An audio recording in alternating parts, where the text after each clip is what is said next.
నమస్తే, welcome to the point.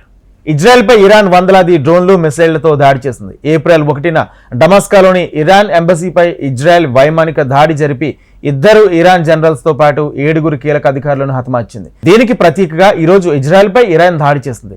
అయితే ఈ దాడిని ఇజ్రాయెల్ సమర్థవంతంగా తిప్పికొట్టింది.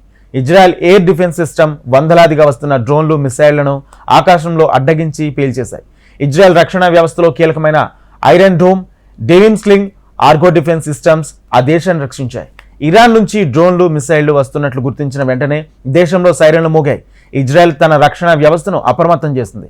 ఆరో డిఫెన్స్ వ్యవస్థ చాలా డ్రోన్లను మిసైళ్లను అడ్డుకుంది.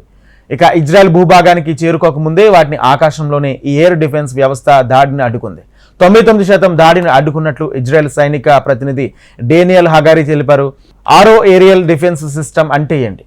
ఇక ఇజ్రాయెల్ యొక్క aerospace industries, US missile defence agency సహకారంతో ఈరో డిఫెన్స్ సిస్టమ్ను ఉత్పత్తి చేసింది. ఇది Israel multi layer air defence system. Arrow one system 1990లో వాడుకలోకి రాగా ఆరో-2 2000లో ప్రవేశపెట్టబడింది. అధునాతన ఆరో-3 సిస్టమ్ కూడా ఇజ్రాయెల్ వద్ద ఉంది. ఇది భూ వాతావరణం కన్నా ఎత్తు నుంచి వచ్చే మిసైళ్లను కూడా అడ్డుకుంటుంది.